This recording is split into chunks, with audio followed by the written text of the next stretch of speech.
Oh, saan ka pupunta? Ba't bihis na bihis ka? Ay, oo nga pala, nakakalimutan kong sabihin sa'yo. Magkikita-kita kami ngayon ng mga kaibigan ko. Mga dalaga pa kasi kami nung huli kaming nagkita-kita eh. Tumigil ka, hindi ka aalis.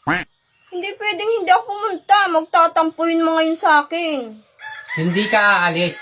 Ako nga, hindi mo pinayagan ng reunion namin, tapos ikaw aalis ka. Ano ka, siniswerte?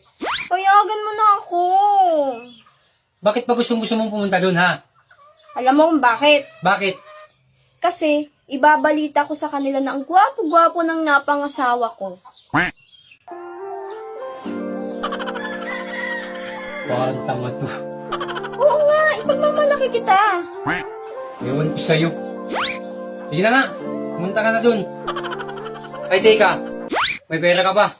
Wala nga eh. Oh, ito, 5K. Libre mo sila, ha?